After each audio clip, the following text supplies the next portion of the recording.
بسم اللہ الرحمن الرحیم۔ السلام علیکم ورحمۃ اللہ وبرکاتہ۔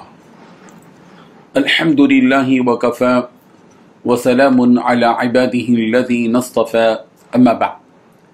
حاضرین و ناظرین، یہ درس نمبر 1791 ہے اور آج سورۃ الزمر کی 2 آیتوں کی تلاوت اور تشریح کی جائے گی، آیت نمبر 36 اور 37، 36 اینڈ 37۔ چلیے سب سے پہلے ہم ان 2 آیتوں کی تلاوت کرتے ہیں، لفظی ترجمے اور ترجمے کے بعد تشریح کرتے ہیں۔ اعوذ باللہ من الشیطان الرجیم، بسم اللہ الرحمن الرحیم۔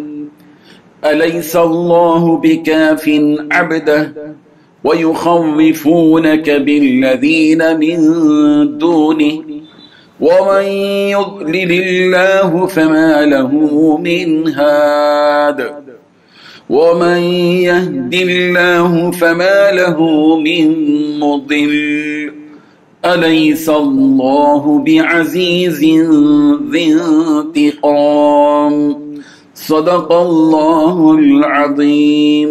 لفظی ترجمہ یوں ہے، الیس اللہ، کیا اللہ نہیں ہے، بکافن کافی، عبدہ اپنے بندے کو، ویخوفونک وہ ڈراتے ہیں، بالذین ان لوگوں سے جو من دونہ اس کے سوا ہیں، ومن اور جس کو یضلل اللہ اللہ گمراہ کر دے، فما لہ تو نہیں اس کو من ہاد کوئی ہدایت دینے والا، ومن اور جس کو یہدی اللہ اللہ ہدایت دے، فما لہ تو نہیں ہے اس کو من مضل کوئی گمراہ کرنے والا۔ الیس اللہ، کیا اللہ نہیں ہے، بعزیز غالب، اذ انتقام انتقام لینے والا۔ ترجمہ یوں ہے، کیا اللہ اپنے بندے کو کافی نہیں؟ اور اے نبی، یہ تم کو ان لوگوں سے جو اللہ کے سوا ہیں یعنی غیر اللہ سے ڈراتے ہیں، اور جس کو اللہ گمراہ رہنے دے اسے کوئی ہدایت دینے والا نہیں، اور جس کو اللہ ہدایت دے اس کو کوئی گمراہ کرنے والا نہیں۔ کیا اللہ عزت والا بدلہ دینے والا نہیں ہے؟ ان 2 آیتوں میں 5 باتیں بیان کی گئی ہیں۔ پہلی بات، اے پیغمبر، کیا اللہ اپنے بندے کے لیے کافی نہیں ہے؟ دوسری بات، یہ لوگ تمہیں اللہ کے سوا دوسروں سے ڈراتے ہیں۔ تیسری بات، جسے اللہ راستے سے بھٹکا دے اسے کوئی راستے پر لانے والا نہیں۔ چوتھی بات، جسے اللہ راستے پر لائے اسے کوئی راستے سے بھٹکانے والا نہیں۔ پانچویں بات، کیا اللہ زبردست انتقام لینے والا نہیں ہے؟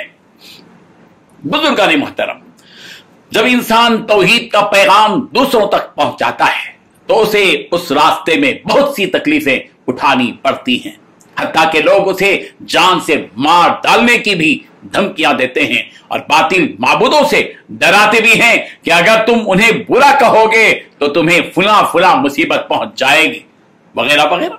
یہاں پر اللہ تبارک و تعالیٰ بھی اپنے نبی کو تسلی دے رہے ہیں، اور اس ضمن میں سارے ہی مسلمانوں کو تسلی مل رہی ہے کہ اے محمد صلی اللہ علیہ وسلم، کیا اللہ تعالیٰ اپنے بندے کے لیے کافی نہیں ہے؟ کیا وہ اپنے بندے کو ہر مشکل، آفت اور پریشانی سے بچا نہیں سکتا؟ اور یہ لوگ جن باطل معبودوں سے، بتوں سے آپ کو ڈرا رہے ہیں کہ اگر ان بتوں کے خلاف کہو گے تو پھر تو تمہارے اوپر کوئی مصیبت آ جائے گی، کوئی مر جائے گا تمہارے گھر میں سے، یا تم پر بیماری آ جائے گی، فلاں ہو جائے گا، تو کیا اس سے اللہ تعالیٰ آپ کو محفوظ نہیں رکھ سکتا؟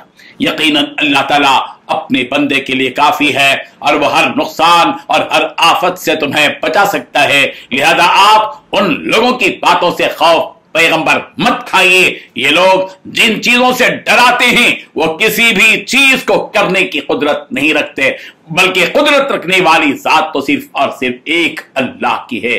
اگر یہی اللہ کسی کو راستے سے بھٹکانا چاہے تو کوئی اسے راستے پر لانے کی قدرت نہیں رکھ سکتا، اور اگر وہ کسی کو راستے پر لانا چاہے تو اسے کوئی بھٹکا نہیں سکتا۔ اور بلکہ ہونا تو یہ چاہیے، بات ذہن میں رکھنا چاہیے کہ رب ذوالجلال قادر مطلق ہے، اسی کے ہاتھ میں زندگی، اسی کے ہاتھ میں موت، اسی کے ہاتھ میں نفع، اسی کے ہاتھ میں نقصان، اسی کے ہاتھ میں بیماری، اسی کے ہاتھ میں تندرستی، اسی کے ہاتھ میں فراغ دستی، اسی کے ہاتھ میں تنگ دستی، اسی کے ہاتھ میں کامیابی، اسی کے ہاتھ میں ناکامی، اسی کے ہاتھ میں عروج، اسی کے ہاتھ میں زوال، اسی کے ہاتھ میں فتح، اسی کے ہاتھ میں شکست، سب کچھ اسی کے ہاتھ میں ہے۔ اسی لیے بندہ مومن کو چاہیے کہ وہ اپنی نظر اور اپنا سہارا رب ذوالجلال کو بنائے اور اسی پر توکل کرے۔ اس آیت کی شان نزول کے سلسلے میں حضرت قتادہ رضی اللہ عنہ نے بیان فرمایا کہ نبی رحمت صلی اللہ علیہ وسلم نے حضرت خالد بن ولید رضی اللہ عنہ کو عزا نامی بت توڑنے کے لیے بھیجا، تو اس کے نگران کار نے جو کہ اس کا منتظم تھا کہا کہ اے ولید، اس بت کے آگے کوئی ٹہر نہیں سکتا۔ پھر خالد بن ولید رضی اللہ عنہ کلہاڑی لے کر اس بت کے پاس چلے اور اس کی ناک توڑ دی۔ اس پر یہ آیت نازل ہوئی کہ یہ لوگ باطل معبودوں سے آپ کو ڈراتے ہیں۔ اس آیت سے ایک بات یہ بھی معلوم ہوئی کہ ہر چیز کا کرنے والا صرف اللہ تعالیٰ ہے، اس کے علاوہ کسی میں یہ قوت نہیں کہ بندوں کو نفع یا نقصان پہنچا سکے یا انہیں کسی آفت اور پریشانی میں ڈال سکے، یا یہ کہ جو پریشان ہیں انہیں اس پریشانی سے نجات دے سکے۔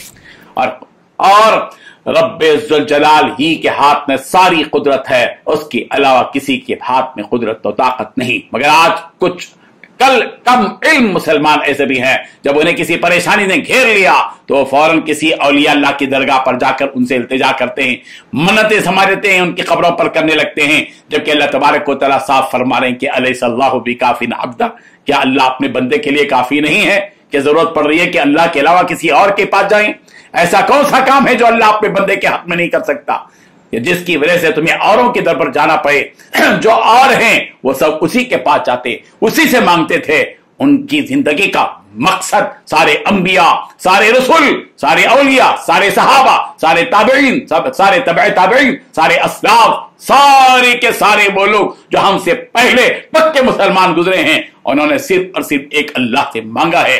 دولت مانگی تو اسی سے مانگی، عزت مانگی تو اسی سے مانگی، صحت مانگی تو اسی سے مانگی، عروج مانگا تو اسی سے مانگا، فتح مانگی تو اسی سے مانگی، اولاد مانگی تو اسی سے مانگی، زندگی کی ہر ضرورت کو انہوں نے پروردگار سے مانگا۔ ہم سب کو چاہیے کہ ہم اپنے پروردگار ہی سے ساری چیزیں مانگے۔ اللہ تعالی ہم سب کو عمل کی توفیق عطا فرمائے، آمین۔ وآخر دعوانا ان الحمد للہ رب العالمین۔